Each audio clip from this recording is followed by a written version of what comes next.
I was on Twitter Saturday night, and I saw this guy tweet out, bruh, after Anthony Joshua just got smashed, knocked down 4 times by a guy that looks like he shouldn't be in the ring fighting the heavyweight champion of the world. So you saw it, right? I mean, your thoughts. I mean, you saw obviously Wilder, and now you're watching that. I mean, what do you think of Joshua? Now, he was considered the guy. I mean, has he dropped off? I mean, what were just your thoughts on him? Joshua looked the part. Joshua was hanging out with Drake. And Joshua took Ruiz too lightly. Get it? Too lightly? Right. Look, when you're a big muscle-bound guy, muscle sucks up a lot of oxygen. I'm not like a personal trainer. I don't know physiology like that. But you get really tired. And if you've never been matched, like if you've never been challenged, and you don't know what that feels like. If you've never been through it, you're going to go through it for the first time on a massive stage. You're going to have this huge adrenaline dump. You're going to panic. And that's what happened to Joshua. Ruiz has been through it. This guy's been fighting since he was a kid. He has an extensive amateur background. I think he had something like 200 fights as an amateur and won the overwhelming majority of them, like a dozen losses. Fought for Mexico in the Olympics. Right. This is what he does. He fights. And you don't need to make weight at heavyweight. No. You just need to bring those hands. Right, he did. And Joshua is not accustomed to getting decked in the face. Some people thrive in that environment. Some people are real comfortable in a briar patch. Hit him. Anthony Joshua's not that guy. So now we're going to see if Ruiz can maintain it, because we've seen heavyweights before. We've seen heavyweights be in a certain situation Buster where— Douglas. Exactly. Oliver McCall. Bingo. Wow. You get guys to do something they've never done. The question is, can you do it twice? And so they're already talking rematch. Right. So the question is Ruiz the dude? Well, I'm going to speak for Deontay Wilder. Yeah. He's highly upset, number one. All right. He messed up his money. money. Okay, he messed up his money. He was about to get cha-ching, cha-ching, and he just ruined all his dollars. I'm telling you, look, I've seen Deontay Wilder's upbringing, his house, where he's from. Yeah. Listen, he been waiting his whole life to get that money, and then it's not going to happen as of right now. I personally think that if Joshua comes back, remember Lennox Lewis? He lost the championship. He came back and fought the rematch and dropped the guy in 2 rounds. Right. And so we were like, Lennox Lewis, okay, this is who we thought he was, right? And that didn't affect Lennox Lewis' career. No, it didn't affect his legacy. It didn't affect his legacy at all. The only thing it affected is that Lennox Lewis might have been able to challenge Larry Holmes for longest reign Right. at heavyweight. Right. That happens sometimes. We get guys, Corey Sanders knocked out Klitschko, like this happens sometimes. Right. So I'm just saying, if Joshua comes back and drops Ruiz in a couple rounds, he's going to be right back where he was just at, and that fight can happen. But the only thing it does now is Wilder can now sit back and say, "Hey, you're on my terms now, not on your terms. Not going over to England. I'm not fighting you over there. You come to Barclay." Deontay might say, "Fight me in Bryant-Denny Stadium." You know, fight me in my hometown. All right, let's do it out on the 50-yard line. You know, but if Deontay Wilder brings a heavyweight championship fight to Tuscaloosa, that would be Alabama, insane. he's the greatest heavyweight in the history of heavyweights, and it's not a debate. It would be absolutely insane, because, you know, Vegas would be like, what are we doing here? Like, you know, we need to be in Barclay or Vegas or you know, or Madison Square Garden or something like that. But just watching that fight, I mean, Ruiz, the hands were there. I mean, he's throwing, you know, and Joshua, he just looked like robotic in the ring. Anthony Joshua quit. I don't care what anybody says, right? I wasn't in his body. He quit. You don't walk to the corner after you've taken your standing 8 count unless you're quitting. You go to the corner after you've knocked the other guy down, not the other way around. So when the referee called it off, he looked in that man's eyes and he saw that dude was confused and didn't know what to do. He put Ruiz down earlier in the fight. Ruiz jumped up and didn't go away.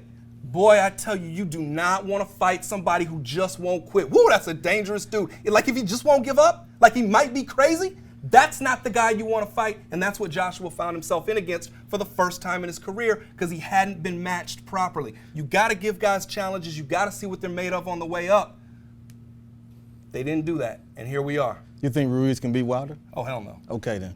And so I just want to make sure, because I'm telling you right now, if Wilder hit him like Joshua hit him, he's dust. Okay, he's like Thanos. Yeah. All right, he's just he's just out of it. You know, I mean, he's like evaporating on the floor. So that's not happening. But I guess when I watched Joshua, a part of me was like, he just was too nonchalant after it was over. Mm-hmm. You know, he just kind of like, you know, they was talking to Sugar Ray Leonard after. He was like, man, I used to be devastated. I used to feel like, you know, the world ended, you know, when I lost a fight. He was taking it to heart. Joshua was almost like, you know, hey, good fight. You know, I'm happy for you. What are you happy about? Because he quit. You just lost 3 belts. Sugar Ray Leonard was upset when he lost because he never quit. Right. If you give up, there's nothing to be mad about. Yeah, but he was a little too happy though. I didn't like that smile and all that. I mean, come on, man. You just lost to someone, not taking anything away from Andy Ruiz, but you just lost to someone you obviously were a heavy favorite, and it's been looking like you've been ducking not only Wilder but Fury. Yes. And now there's given justification for that. Okay, you were ducking those two because you didn't want to be in the ring with someone of that caliber, and then you went in the ring who you thought, well, I got him.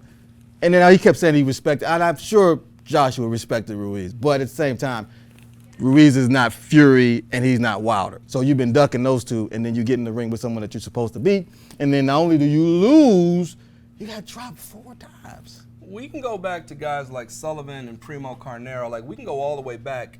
Guys duck each other in the heavyweight division. You look at all the different black fighters who never got a chance to fight for the heavyweight championship. That's a part of the business, right? You have to do the business enough to get your opportunity to even have the fight. Or we can even do it as recently as Ernie Shavers. I mean, we never saw him in with George Foreman. We never saw Shavers in against, I don't know, I don't think we saw him against Norton. There were guys don't always match up. Right, they don't want to fight the other guy. And especially they don't do it when it's supposed to happen. That's part and parcel of the history of boxing. Mayweather Pacquiao. 8 years too late. Right. Sugar Ray Leonard and Marvin Hagler was roughly 8 years too late. No question. This happens. Manny Pacquiao and Terrence Crawford is not going to happen. That's Manny Pacquiao and Keith Thurman, it's too late, right? Like, nobody cares anymore. Right. None of that changes the fact that Anthony Joshua quit. Like, none of that changes the fact that Anthony Joshua looks like the part of a heavyweight champion but didn't act the part of a heavyweight champion. That was for all the marbles. You cannot take your opponent for granted. That man wanted to be there. He wanted his opportunity. He got ready in a month. He's fought here in Arizona twice. He fought once down in Tucson real early in his career when he was on the way up, and he had a fight over at the Celebrity against Sergey Lukayevich. Lukayevich was like a heavyweight champ. I want to say in like 2006 he had 1 belt. This was Ruiz's time to sort of show people that he could sort of step up to that stage, and he handled that moment. This dude is ready. Like, he can fight. I don't think he can beat Deontay Wilder, but I also don't think he's going to duck him. Right. I mean, look, if he goes out there and he beats Joshua again, then we got to see Ruiz Wilder immediately. Like we can't even. I mean, I get it. You know, you might want to wait 6 months, a year to build it up and all that. I get all that. But if he gets the rematch, which it's in the contract, so if they do the rematch and then Ruiz beats Joshua again, then, hey, it's time to put him and Wilder in the ring. So that's what went wrong last time, is they tried to build it up too much. They tried to let it marinate, as we've heard in a famous example of where a fight took too long, and that was Bob Arum's quote. Listen, in this case, right, Ruiz and Wilder, there's no business holding things up, right? They're both PBC guys. This fight can happen. We also know that Tyson Fury doesn't mind getting in the ring against anybody because he got in the ring against Deontay Wilder. I was there at that fight. I still think Fury won the fight. I thought Wilder won that fight. Okay. So there's 4 different categories that you look at when you judge a fight, right? And one of those is ring generalship. And I like the guy who's moving forward. I don't like the guy who's moving backwards. If you move forward and get knocked out, fine. But don't sit there ducking and dodging and moving backwards. That Cuban stuff might work in the Olympics. I don't want to see it when I'm paying my good money to fight. Well, actually, I didn't pay money. I got paid to be there. But you get what I'm saying. Yeah, he got paid to be there. Had nice seats. I saw the picture. You know what I'm saying? I'm sitting there watching it in a movie theater. He's sitting there watching it, seeing dudes sweating and everything, and Fury out there toying with Wilder. It got comical there for a minute because it looked like he was just toying with him instead of fighting. Yeah. He did get up like The Undertaker, though. Yeah, he did. I had to give it to him because anybody else would have been done, and he got up from that. So, you know, we like to talk a little about he's a boxing just, and I'm more of a I miss the good old days when dudes brawled. You know what I mean? Actual fight. I miss the good old days. But Anthony Joshua, wow. Quit. He quit. Wasn't gassed? He was gassed. He was tired. He was punched in the head. He was exhausted. He didn't expect any of that. His adrenaline came out of him, and he quit. Okay. So the last element of that was he just quit. Yeah, he quit. Okay. Okay. Those were the reasons why he quit. No question. He definitely quit. Yeah. I mean, he turned his back to him, and then he didn't even have the mouthpiece in his mouth. When the dude was talking, I'm like, when's he gonna put the mouthpiece in his mouth? That was my issue. Like, where was the mouthpiece? I don't know. I still don't know where the mouthpiece was. Was it in Brooklyn or did it get on the? I mean, where was it at? Because I kept looking for the mouthpiece. I'm like, where's the mouthpiece? Because he was just standing there. And, go get it. You know, I come his trainers and give him the mouthpiece. I mean, or a new one. Again, okay. You know, I just don't understand it. I was more upset with that. I'm like, where's the mouthpiece? Because maybe we gave him the mouthpiece. Maybe he didn't went out there. He probably got dropped again because he was tired and he quit. Remember Mike Tyson was looking for a way out against Buster Douglas. Yeah, he was trying to find the mouthpiece, though. He found the mouthpiece. That's what I'm saying. Like, Tyson found the mouthpiece. He was done. The fight was over. Right. He got up and my man hugged him like it's over. You know, he had that bad corner. But you know what's funny thing about the Joshua, though? He didn't even look like his face wasn't even swole. Like how do you take those shots and you don't even swell up? I mean, so he got hit behind the ear. Yeah, he threw off the equilibrium. Yeah. What'll happen is that'll throw your balance off, and it's most likely that his brain touched his skull. And if your brain touches your skull, your whole body short circuits, which is bad when it happens in football, but it's kind of the point in boxing, which is why I like boxing, because there's no pretext. It's like, we know what we're here to do. Everybody agrees to the same rules. Fair game. Let's go. Right, fair game. He hit you in the back of the head. That's because you're ducking, and he just, boom. If he wouldn't have ducked, he might hit him on the chin, but, you know. And it was a great setup, too. Ruiz jabbed toward the guy's chest. He made him move his head to that position so that he could hit him in the high on the head like that. That's because the guy's a gym rat. He knows what he's looking at. He saw some mistakes on film. Everybody knows Anthony Joshua is not particularly technically efficient because he came to the sport late.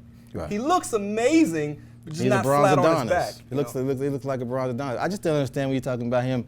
Like, people have said that, you know, that he wasn't technically with it, but that was supposed to be Wilder's issue. Yeah. That he wasn't technically, and again, he's not. So Wilder's less muscular, right? So he's less likely to, like, gas out. He's less likely to get super duper exhausted. Also, Wilder, we've seen it, man. This guy wants it. Yes. He says it, he proves it, he backs it up, he moves forward constantly, he doesn't duck anybody, his record's not padded. I'm a fan of Deontay Wilder in as much as this guy says what he's gonna do and then he does what he says. Do you think he should have gotten all that heat for saying he's gonna kill somebody in the ring? But here's my point. The reason I'm bringing that up, I saw him fight in Birmingham. Yeah. And he said after one of his fights, he was afraid he was going to put a toe tag on somebody. Yeah. That was years ago. Yeah. He's been saying this. So do you think that he should have got into that? No, I mean, look, you're a fighter, right? So we're not going to really judge if you say something crazy because you're doing something crazy. So of course you're going to say something crazy, but death in the ring isn't cute. We've seen it happen. And the guys who end up killing somebody end up being sort of different thereafter, right? Boom Boom Mancini never really came back from that. And we've seen guys, Nurmagomedov, I can't remember his first name. It's actually better if somebody dies in the ring because they don't have to live in a vegetative state outside the ring for the rest of their lives. We've seen that happen recently as well. Look, it's not cute, it's not funny. We all know it's realistic. We all know it's a possibility. We also know Wilder was trying to sell the fight. Right. I find it detestable that he went there. No question. I would hope that he didn't go there. I can't act surprised. This is a brutal sport, and what did I just say? I love this sport because there's no subtext, there's no pretext, there's no text. We're just fighting. Right. But I think because he said it before, he felt comfortable saying it again. Yeah. He like I said, I was sitting right there, and he said he was sitting there. I'm afraid I'm gonna put a toe tag on someone, and people were like, ooh, but it didn't catch national news. Yep. Probably because we're in Birmingham, Alabama. You know, you say it in New York, now you got a whole different animal that's sitting there looking at it and all eyes are on you. I can't remember who he was fighting, but obviously. Yeah, Wilder was still ascending at that point. Exactly. Now he's arrived. But if you go all the way back to the days of Emil Griffith and Bernie Perrette, like this happens in boxing. Guys die in the ring, they die outside the ring, their brain swells, they don't get proper medical care, they die shortly after a fight. It happens. It's not funny. It's not cute. Nobody wants to see it. It's a referee's job to jump in there and make sure things don't get to that point. It's the medical professional's job after the fight to make sure a guy gets the proper level of care so that he doesn't have that sort of situation. But it happens. Again, I don't want to hear it. I don't want to talk about it. Pray to God I don't see it, but if I cover the sport long enough, it could happen. And then there's an examination that we might need to do, and we might decide as a society that this is something we want to go away from, which is actually an argument in the mixed martial arts guys' favor, because their fights are shorter and there's so much more wrestling that there's a lot less brain trauma. If you get punched in the head repeatedly for 12 rounds, 3 minutes a round, there is potential that you can get a bleed on your brain. There is potential that that bleed can cause swelling. There is potential that that swelling can cause paralysis, leading and up to death. It's real. I don't want to hear about it. I don't want to think about it, but it's there, and that's part of what the point is. MMA obviously have shorter careers as well. I mean, if you last in that more than 2-3 years. Yeah, they burn out. Yeah, they burn out. So they're in and out. They're in and out. That's why you see all the weight classes, and you try to figure out who's champion. Well, he might be champion now. 6 months later, it's somebody else. So boxing has that same problem in as much as they've got a lot of different weight classes. They've got the original 6 weight classes. They've got one above, one below, and each weight class will have probably 3 champions. And then you get some sanctioning bodies that do stuff like having super champions and regular champions and platinum champions and diamond champions and millennial world champions and millennial champions Yeah. and regional champions. So the belts don't mean a whole lot. What you have to figure out is who is the consensus top guy. And in this case, with the heavyweights, we're finally in a place where we've got 4 guys that everybody kind of wants to see go after each other. Fury. Yep. Wilder. Fury, Wilder. It was Joshua. He's gone. Ruiz is up there now. You and wouldn't maybe put Joshua in there? Joseph. You jumping Joshua at the top 4? Okay, so if he wins the rematch, then fine. Okay, but if he doesn't, then he's done. He's done. Yeah, he's done. If he loses it again to Ruiz, when he knows what's coming. George Foreman actually said he thinks he should train Joshua. Would you buy that? If Big George trained Anthony Joshua? I mean, he needs prayer. And George knows about prayer. And George, yeah, I agree. I mean, that would be a start. But I don't know if George is a trainer for real. I mean, I'm just saying, I saw a video, George was talking about he wants to train him. Because he thinks that he stands up too straight, and that Ruiz was like, able to get underneath him when you're fighting a shorter guy. It's about distance. He didn't have any distance. He's let him get into his wheelhouse. So George knows about that from the fight with Joe Frazier, right? So George kept Joe Frazier at bay, put him down a whole bunch of times in a really short span. George was always a big fighter. But George was never known as like a really technically brilliant guy. No, he just had heavy. He's just a bruiser. Just hits you, and then you just kaput. Even later in his career when he came back, there wasn't a whole lot of technical brilliance. It was just a matter of him taking enough punches from Michael Moore to make Moore feel comfortable. Moore standing there. Everybody knows a lefty's a sucker for a right hand anyway, and that's what he gave him. Right. Wow. Well, we're going to close it with that. But Anthony Joshua, feel sorry for you, bro, because you got done.